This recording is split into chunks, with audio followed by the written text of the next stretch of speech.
Elaboración del reporte de resultados.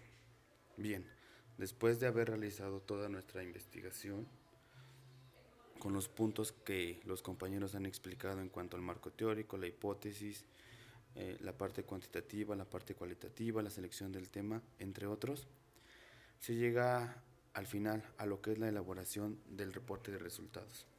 Bien, ¿qué es la elaboración de reporte de resultados? Y dice que los reportes de investigación son datos registrados por investigadores que posteriormente se vuelven estadísticas gracias al análisis de información recopilada mediante la realización de encuestas u otros métodos de investigación. Como ya se los repetía, esto se hace cuando has hecho tu investigación, cuando has aplicado tus instrumentos de investigación y has recabado ya tus datos, es hora de realizar un reporte. Y dice que un informe es una fuente confiable para contar detalles sobre una investigación realizada, con frecuencia si se considera un testimonio específico de todo el trabajo realizado. En este caso, pues es momento de ver qué es lo que opina la gente de cierto tema, qué opiniones tiene, qué quejas o sugerencias se realiza para dicho tema, qué conocimiento puede adquirir o está dispuesto a compartir en el tema. Ahora bien, la selección de informe de investigación son un resumen, antecedentes, introducción, un marco teórico, los resultados basados en el análisis, la conclusión, la bibliografía y los apéndices. Bueno, ¿en qué consiste el resumen? El resumen constituye el documento esencial del reporte de investigación y usualmente incluye el planteamiento del problema e hipótesis, el método, mención de diseño, instrumento y muestra. En este caso, aquí vamos a incluir lo que habíamos planteado como problema, la hipótesis que habíamos obtenido y el instrumento que se había realizado, la encuesta o la entrevista. Y vamos a dar los resultados más importantes, esto posteriormente en conclusión. Y bueno, dice que vamos a iniciar con una introducción incluyendo los antecedentes, tratando brevemente de lo que hemos hablado, en qué consiste el tema, nuevamente, y cómo es que hemos determinado el problema, cómo es que llegamos a deducir cierta hipótesis, y bueno, los objetivos y las preguntas de investigación van en esta introducción. Y dice que, bueno, incluye los antecedentes, los objetivos y preguntas de investigación, así como la justificación del estudio, el contexto de la investigación, cómo, cuándo y dónde se realizó, las variables y los términos de la investigación, de lo mismo que las limitaciones de esta. La revisión de literatura, marco teórico. En esta se incluye y comenta las teorías que se manejaron y los estudios previos que fueron relacionados con el planteamiento.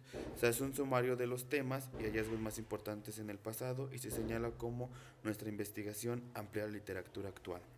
En este caso vamos a redactar nuevamente y vamos a revisar cómo se hizo, qué fue lo que se hizo y con qué se hizo. Y vamos a buscar si dentro de esta misma surgieron algunos temas de los cuales podrían asemejarse o contemplar a lo que ya habíamos hecho como planteamiento de problema. Los resultados basados en el análisis. Estos son un producto del análisis de los datos. Compendían el tratamiento estadístico que le dio a los datos. Regularmente el orden es A, análisis descriptivo de los datos, B, análisis inferenciales para responder a las preguntas y o probar hipótesis en el mismo orden en que fueron formuladas las hipótesis o las variables.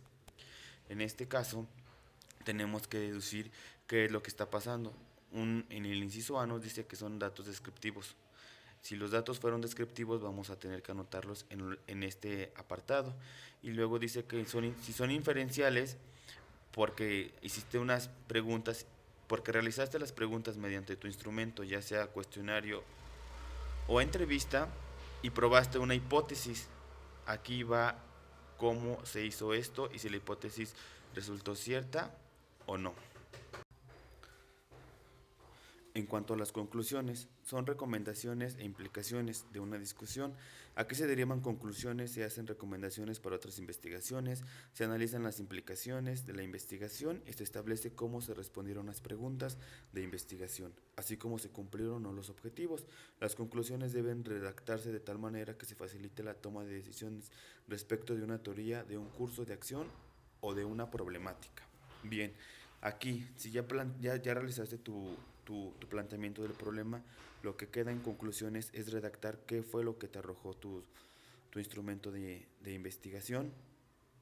Tiene que ser claro y preciso para que se pueda entender, y también puedes agregar en este apartado si tu investigación deriva a otras variables y si dentro de estas variables se genera la misma problemática o la problemática cambia dependiendo las variables que te vayas encontrando durante tu investigación. En la bibliografía son las referencias utilizadas por el investigador para elaborar el marco teórico u otros propósitos. Se incluye al final del reporte, ordenados alfabéticamente. Cuando es un mismo autor, parece dos o más veces, debemos organizar las referencias que nos contienen la más antigua a la más reciente. En este caso aquí vamos a poner de dónde es que nos basamos para la investigación que hicimos. Si nos basamos en libros, en páginas web, en revistas, entre otras, vamos a colocarlo aquí en este apartado, porque son las referencias o la bibliografía donde nos basamos para realizar la investigación. Bueno, los apéndices dice que estos son resultados útiles para describir con mayor profundidad ciertos materiales sin distraer la lectura del texto principal del reporte, evitar que dichos materiales rompan el formato del reporte. Muy bien. En este caso quiere decir que si nuestra investigación se basó, nos arroja o se pudo realizar gráficas, no se van a poner dentro de las preguntas, se va a poner al final como apéndice. ¿Para qué? Para que no se rompa el formato que se está llevando dentro de, pero pues se puede decir que dentro de tus preguntas vas a colocar mirar apéndices o mirar anexos donde pueden incluir o no tus gráficas. Ojo, no es necesario incluirlas, pero si se llega a dar, tienes que incluirlas como apéndice, no dentro de tu investigación, sino al final. Y bien, dice que los detalles de los reportes de investigación pueden cambiar dependiendo de su propósito, pero sus componentes se mantienen. El enfoque del investigador también influye en el estilo de la redacción del informe. Aquí podemos deducir ya como al final que si ciertamente estábamos buscando un tema, ese tema nos puede derivar a investigar otro tema, y entonces apartamos un poco de lo que estábamos investigando y seguimos al otro, pero pues ese es un caso más complejo y son para investigadores pues más profesionales. En este caso no lo vamos a tomar tanto en cuenta porque somos principiantes y estamos comenzando por lo menos a conocer de qué se trata o en qué consiste una investigación.